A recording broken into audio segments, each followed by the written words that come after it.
옛날 조선 광해군 1623년경 대북파 중 한 재상이 있었습니다. 그의 집안은 부귀영화를 누리며 아들들 또한 높은 벼슬을 지내서 집안의 명성은 하늘을 찔렀습니다. 그러나 재상의 집에 처가살이하던 사위 허생은 매우 외롭고 기구한 인물이었지요. 재상은 사위에게 벼슬을 추천해주고 많은 벼슬아치들과 어울릴 자리를 주선해 주었지만 웬일인지 허생은 벼슬도 마다하고 재상의 가족들과도 사이좋게 지내지 않았습니다.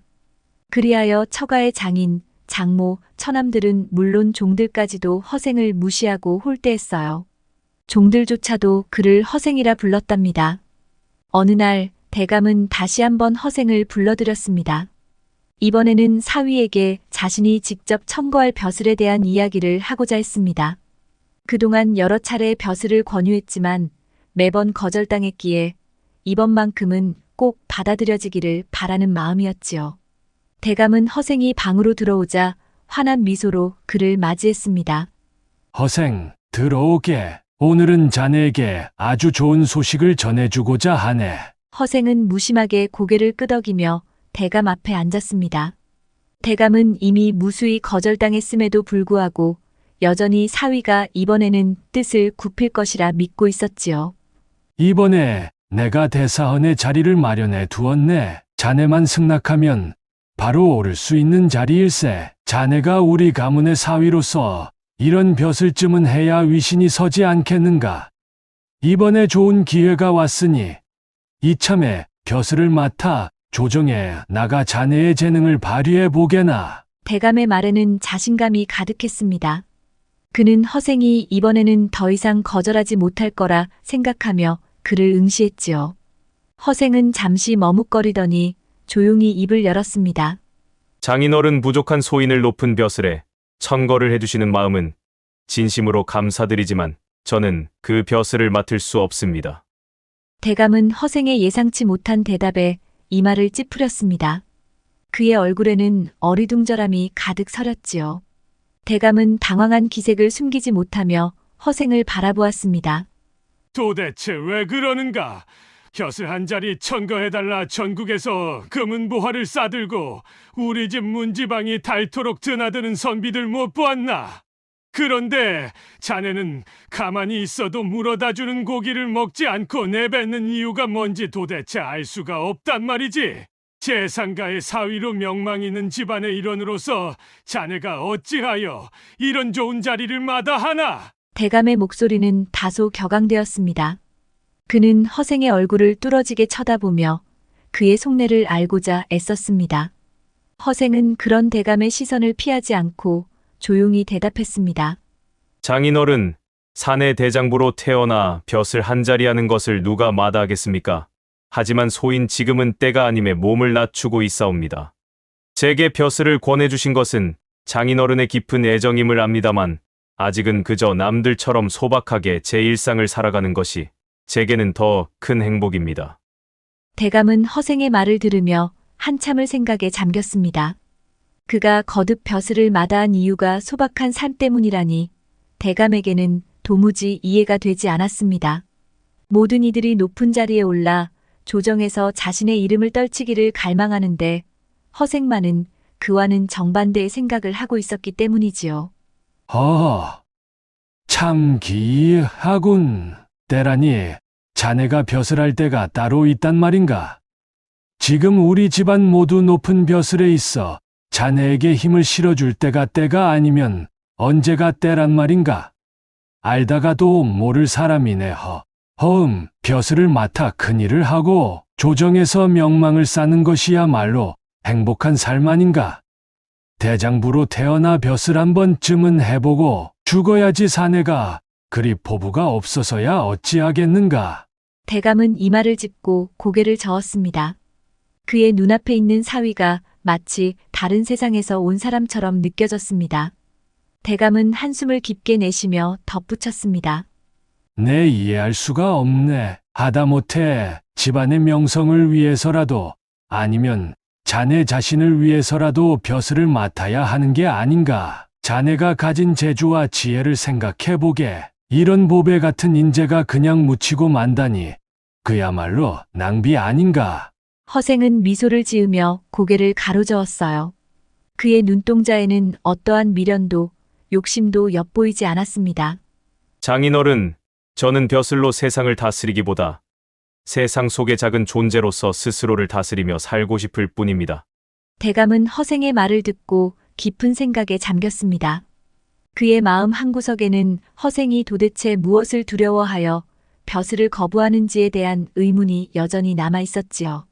그러나 그 물음의 답을 찾는 것은 대감이 아닌 허생의 몫이라는 것을 깨달았습니다. 벼슬을 마다하고도 평온한 얼굴을 한 허생의 모습을 보며 대감은 더 이상 그를 강요할 수 없음을 느꼈습니다. 그래, 허생 자네의 뜻이 그렇다면 어찌하겠는가? 다만 나는 자네가 더 큰 일을 하기를 바랄 뿐일세. 대감은 아쉬운 눈빛으로 허생을 바라보며 말끝을 흐렸습니다. 결국 그는 고개를 끄덕이며 허생의 선택을 존중하기로 했습니다. 그리하여 처가의 장인, 장모, 처남들은 물론 종들까지도 허생을 무시하고 홀대했지만 허생의 아내만큼은 그를 존중해주고 가엾게 여기며 살뜰히 보살피고 사랑해 주었답니다. 허생은 날마다 아침에 나가면 저녁에 들어오고 저녁에 나가면 아침에 돌아왔습니다. 그는 늘 작은 문을 통해 재빨리 자기 방으로 들어가곤 했지요. 아내는 그런 허생을 기다렸다가 맨발로 뛰어나가 맞이했고 옷과 도포를 벗겨주며 정성껏 밥상을 차려주었습니다. 허생의 밥상은 언제나 초라했습니다. 재상의 종들조차 고기를 실컷 먹었지만 허생에게는 나물 몇 접시만이 주어졌지요. 이러한 대우에 아내는 종종 분노하며 슬피 울곤 했습니다. 그럴 때마다 허생은 아내를 달래며 말하곤 했습니다. 하는 일 없이 남의 집밥만 축내는 처지에 이것도 분에 넘치니 너무 언짢게 생각하지 마시오. 어느 날 밤 허생은 여느 때처럼 작은 문을 통해 집으로 들어왔습니다. 마루에 앉아 잠시 쉬고 있을 때 처남이 지나가다 허생을 보며 비웃듯이 쳐다봤습니다. 어디서 빈둥거리다 이제야 들어오는 거요? 참, 별일도 없으면서 왜 이렇게 늦게 들어오는지 모르겠구만 그려. 늘 허생을 못마땅하게 생각하던 장모가 마침 그 소리를 듣게 되자 이때다 싶어 허생을 쏘아보았습니다. 하는 일 없이 밥이나 축내면서 매일 늦게 들어오는 꼬락선이라니. 염치가 없어서 벌건 대낮에는 못 들어오는 게지? 자네가 우리 집 복식을 축내면서 얼마나 더 버틸 수 있을 것인지 두고 보겠네. 떠먹여주는 벼슬도 마다하고 빈둥거리는 꼴이라니. 세상 팔자도 좋구먼. 허생은 고개를 숙이고 아무 말도 하지 못했어요. 그때 마침 여종이 허생 앞에 밥상을 내왔어요. 밥상에는 쓴 나물 몇 접시와 허술한 찬거리 뿐이었습니다. 장모가 다시 쏘아붙였어요. 이 정도도 과분한 줄 알거라. 허생은 조용히 밥상 앞에 앉아 말없이 밥을 먹기 시작했습니다. 방 안에서 이 광경을 지켜보던 아내는 눈물을 삼키며 마음이 아파왔지요. 어느 날 허생이 늦게 집에 돌아왔을 때 아내가 보이지 않았습니다. 그는 한참을 혼자 앉아 있다가 담 모퉁이 뒤에서 몸을 숨기고 있던 아내가 호련히 나타나자 깜짝 놀랐습니다. 흠칫 놀란 허생이 왜 그러고 있소? 라고 묻자 아내는 잠시 망설이다가 대답했습니다. 아침에 어머니가 저를 심하게 나무라시며 너는 어떻게 된 애가 의식주 모두를 부모한테 의지하면서 버선발로 맞이하고 배웅하는 일은 허생에게만 하더구나. 아침 저녁마다 아련할 정도로 정이 깊어가고 있는 것이 부창부수구나.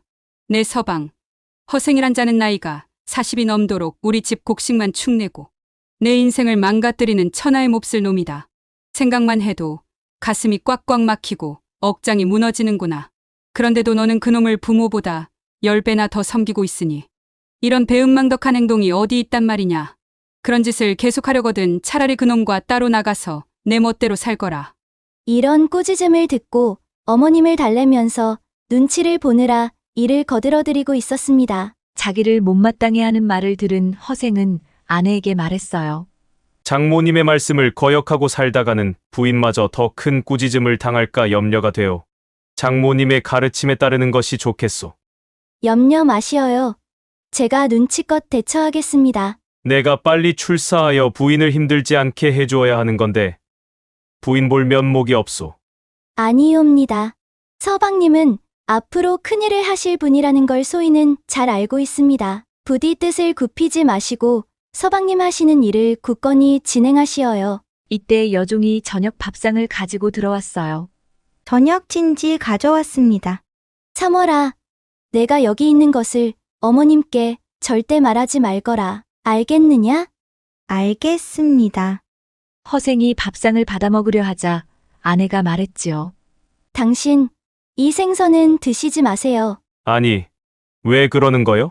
생선에 가시가 많아 서방님 목에 걸릴까 염려됩니다. 내 어린애도 아니고 이까짓 가시가 목에 걸리겠소. 허생이 생선을 먹으려 하자 아내는 민망한 얼굴로 사실을 말했습니다.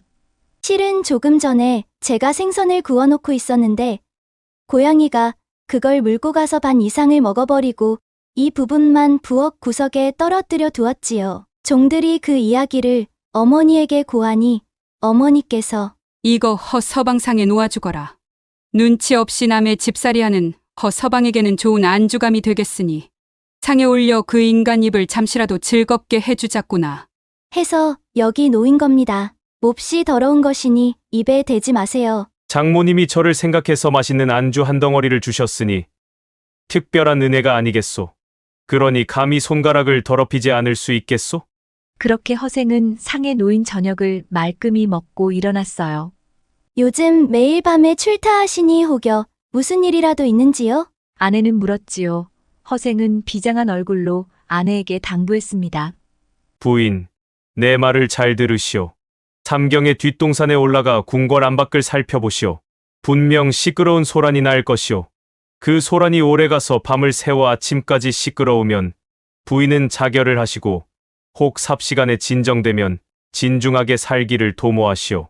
도대체 무슨 말인지 알아들을 수가 없습니다. 자세히 말씀해 주시면 안 되겠습니까? 아내는 남편의 말을 이해할 수 없어 자세히 물었지요. 남편은 붓을 들어 몇 자 적더니 아내에게 건네며 말했어요. 삼경의 궁궐의 횃불이 삽시간에 정리되면 이 편지를 읽어보시오. 아내는 남편의 말을 듣고 가슴이 철렁 내려앉았습니다. 그녀는 남편의 눈빛에서 그가 얼마나 진지한지 그리고 얼마나 깊은 고심에 빠져 있는지 알 수 있었지요. 여보, 오늘 밤이 마지막일지도 모른다는 생각에 마음이 너무 무겁고 아프구려. 허생은 아내의 손을 꼭 잡으며 말했습니다. 그동안 가족들로부터 온갖 핍박을 받아가며 나 같은 못난 사람을 위해 희생해준 당신의 고마움에 보답 못한다면 저승에 가서라도 그 은혜 꼭 갚겠소. 허생은 그동안 아내의 헌신과 사랑에 감사함을 표했어요. 아내는 눈물을 흘리며 허생을 바라보았습니다.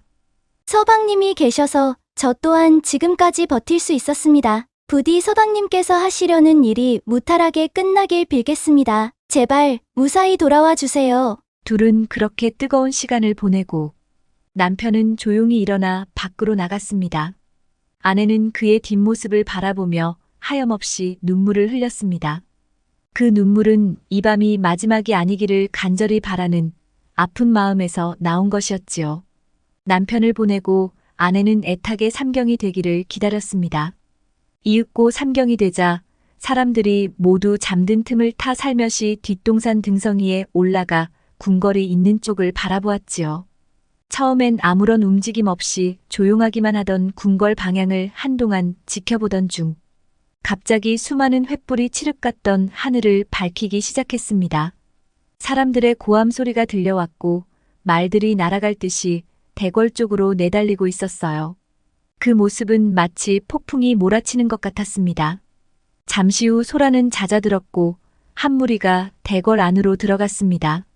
대궐 밖에서는 드문드문 불빛이 보였을 뿐 큰 소동은 일어나지 않은 듯 보였지요. 하지만 집에는 여전히 재상인 아버님과 당상관인 오라버니가 퇴청하지 않았기에 허생의 아내는 내심 걱정이 앞섰습니다. 이내 아내는 방으로 돌아와 남편이 남기고 간 편지를 읽기 시작했습니다. 그 편지는 짧았지만 앞으로 벌어질 일에 대한 암시와 더불어 깊은 애정이 담겨 있었지요. 다음 날 새벽 대궐에서 밤새 퇴청하지 않은 아버님과 오라버니를 위해 계집종이 아침밥을 가지고 대궐로 향했습니다. 대궐로 가는 길에는 많은 기병들이 채찍과 몽둥이를 휘두르며 사람들을 몰아내고 있었습니다.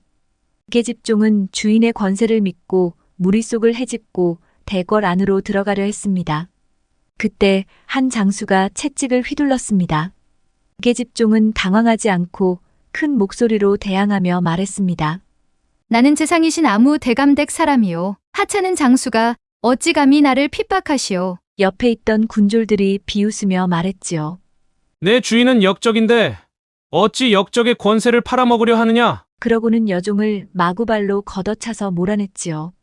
여종은 가까스로 위기를 모면하고 온몸이 피투성이가 된 채 집으로 돌아왔습니다. 상처투성이인 얼굴과 흙투성이가 된 몸을 하고서 헐떡이며 상황을 설명하자 집안 사람들은 모두 놀랐지만 반신반의하며 서로의 얼굴을 마주보았지요. 그때 안방마님이 무겁게 입을 열었습니다. 우리 집은 임금님의 은총을 두텁게 받아왔다. 음모를 꾸민 적도 없는데 어찌 하루아침에 몰락할 수 있겠느냐?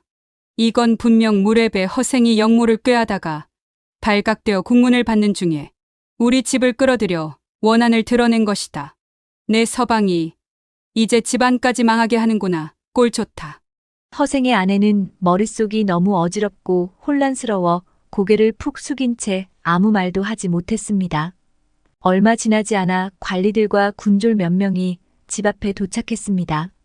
그들은 말없이 집안의 문서들을 조사해 가져가고 창고 구석구석까지 수색하며 철저히 점검했지요. 집안 사람들은 이유를 묻고 울부짖었지만 관리들은 이유를 밝히지 않은 채 비밀이라며 대답을 피했습니다. 궁궐에 들어간 재상에게서는 여전히 아무런 기별도 없고 밖은 어수선한 분위기 속에서 관리들이 불시에 들이닥쳐 집안을 뒤지고 돌아가니 이를 지켜보던 사람들은 넋을 잃은 채 걱정이 산더미처럼 쌓여만 갔습니다. 안방마님은 깊은 고민 끝에 사내종을 불러 밖의 상황을 상세히 알아오라고 염탐하러 보냈습니다. 한참 만에 돌아온 종은 어젯밤에 반정이 일어나 새로운 임금이 추대되었고 전 임금은 죽임을 당했다고 합니다. 조정의 모든 높은 관리들이 대비를 유폐한 일을 역모로 논의하고 있습니다. 대감께서도 이 일을 피하지 못할 것 같아 급히 관청으로 가서 알아보았습니다. 대감과 서방님들께서는 혹독한 고문을 받아 뼈가 다 부서졌고 조만간 사지가 찢기는 형벌을 받을 예정이라 하옵니다. 마님과 아가씨들은 모두 관의 노비가 될 것이고 저희도 어디로 끌려갈지 모른다 하옵니다. 안방마님은 이 이야기를 듣고 혼절에 쓰러졌으며 종들은 모두 엎드려 바닥을 치고 통곡하며 쓰러졌습니다. 그렇게 목 놓아 통곡하던 종이 허생의 아내에게 다시 아뢰기를 아씨, 소인이 대감마님을 찾으러 돌아다니다가 의금부를 지나가는데 높은 자리에 앉아 붉은 비단에 금 박힌 옷을 입은 젊은이가 죄인을 신문하던 사람이 허생과 비슷했습니다. 혹시 허생이 앙심을 품고 대감마님과 서방님들을 그 지경으로 만든 건 아닌지 한번 알아보심이 좋을 듯합니다. 어찌 우리 집에서 밥이나 얻어먹던 무지랭이가 그런 자리에 앉아서 호령할 수 있겠느냐? 비슷한 사람은 얼마든지 있으니 허튼 소리 말거라. 종의 말에 안방마님은 말도 안 되는 소리라고 비웃었지만 허생의 아내는 지난밤 허생에게서 들은 이야기를 생각하며 아무래도 이상하다고 여겨 허생의 아내가 다시 종에게 말했어요. 다시 가서 그 관리가 서방님인지 자세히 알아보거라. 예, 아씨, 소인이 당장 가서 알아보고 오겠습니다요. 대문에는 벌써 관리들이 아무도 못 나가게 지키고 있어 종은 담을 넘어 밖으로 나갈 수밖에 없었답니다. 종이 재빨리 달려 의정부의 정문 앞에 도착했지요. 관청의 노비 2명이 그럴듯한 옷을 입고 큰 길에서 사람들의 통행을 막고 있었으며 기병 10명이 두 줄로 서서 길을 비키라고 외쳤어요. 높은 말 위에는 재상 차림새의 한 젊은이가 앉아 있었는데 그의 옷이 매우 화려했고 그를 따르는 무리가 구름처럼 많았습니다. 종이 눈을 비벼가며 자세히 보니 그 사람은 분명 허생이었지요. 무리와 함께 그를 뒤따라가 보니 길을 안내하는 사람이 대궐 안으로 들어갔고 그 재상도 따라 들어가는 모습을 보았어요. 종이 관청의 노비에게 물었습니다. 저 나리가 누구신가요? 판서 허 아무개 나리입니다. 지금 어떤 자리에 계신가요? 이조 판서이십니다. 깜짝 놀란 종이 허생의 직위를 듣고 기뻐하며 집으로 돌아와 아뢰었어요. 마님, 허생이 이조 판서의 자리에 올랐다고 합니다. 종의 말을 들은 안방마님은 허생의 아내에게 말했습니다. 내 귀인을 알아보지 못하고 계속 냉대해온 것이 면목이 없구나. 하지만 지금 재앙이 눈앞에 닥쳤으니 내 아버지와 오라버니를 구해줄 사람이 없다면 곧 죽을 것이다. 내가 우리에게 받은 은혜를 생각해 우리가 박대한 것을 용서해준다면 마른 뼈에 살이 돋아나고 얼어붙은 땅에 다시 봄이 찾아올 것이다. 깊이 생각해보거라. 허생이 지금 저희 집안이 위험에 처해 있음을 알고 있으니 제가 아버지와 오라비의 살기를 도모할 수 있도록 힘써달라고 서방님께 소식을 넣을 것이니 걱정하지 마세요. 그리하여 허생의 아내는 붓을 들어 글을 써내려갔어요. 이 편지를 허생에게 전하거라. 예. 아씨, 종은 또 담을 훌쩍 넘어 관아에서 일하고 있는 허생에게 어렵게 편지를 전했지요. 종에게 편지를 받아든 허생은 아내를 생각하며 편지를 읽어나갔습니다.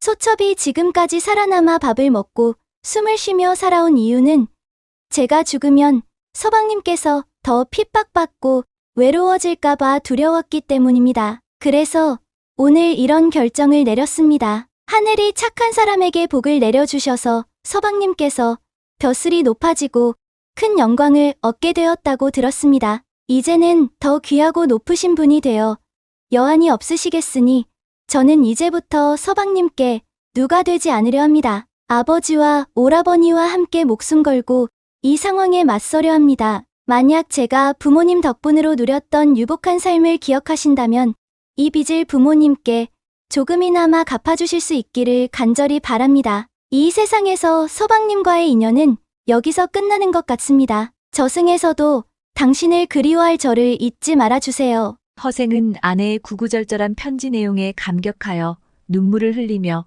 가슴을 적셨습니다. 허생은 깊은 생각에 잠겼어요. 그리곤 바로 아내가 있는 집으로 향했답니다.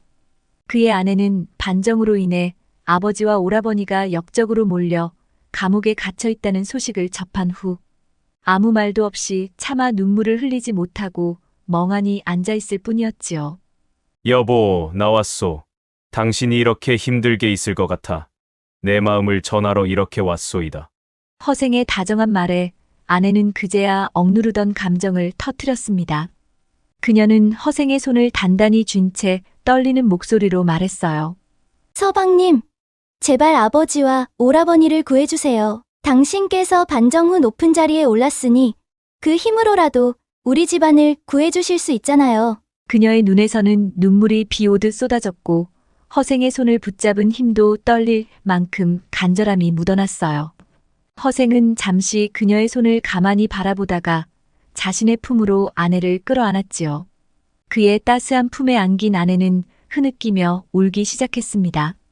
여보, 너무 걱정하지 마시오.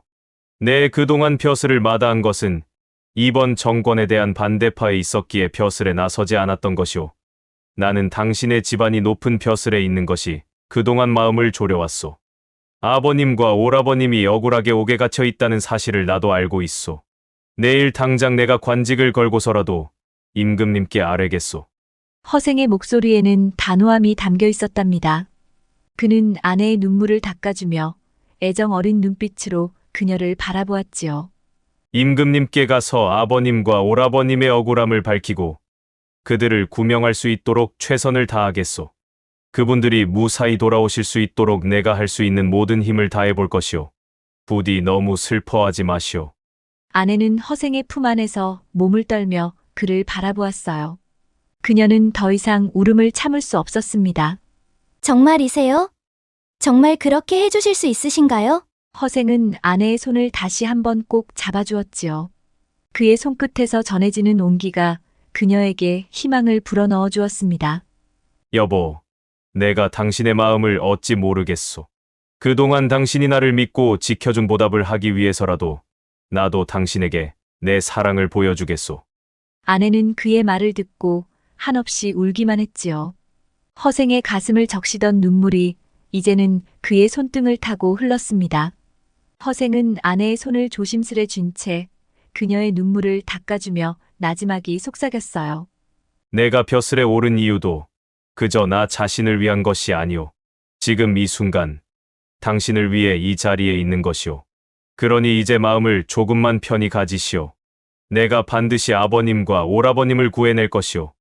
허생의 따스한 위로와 굳은 결심이 아내의 마음을 조금이나마 안정시켰답니다. 서방님, 이 은혜 살면서 평생 갚겠습니다. 허생은 아내의 머리를 쓰다듬으며 묵묵히 그녀를 달랬어요. 그 어떤 대가를 치르더라도 아내의 가족을 구하기 위해 모든 힘을 다할 것이었지요. 다음 날 조회가 끝나자 허생은 관복을 벗고 엎드려 임금님께 청하기를 전하, 소신 오늘부로 관직을 내려놓겠사옵니다. 부디 조강지처를 살려주시옵소서. 임금이 그 이유를 묻자 허생은 정성스럽게 모든 사실을 설명했습니다. 임금은 감동한 표정으로 허생의 장인과 처남들을 특별히 용서하고 좋은 땅으로 가벼운 귀양을 보내는 것으로 마무리를 짓기로 했지요. 허생은 가마를 성대하게 꾸미고 아내를 친히 맞이해 임금께서 하사하신 저택으로 함께 향했습니다. 이들의 기쁨은 지극히 충만하였고 장모 역시 허생의 집에서 행복한 생을 마쳤답니다. 이 이야기는 우리가 진정한 의리와 가족에 대한 사랑이 무엇인지 깨닫게 해줍니다.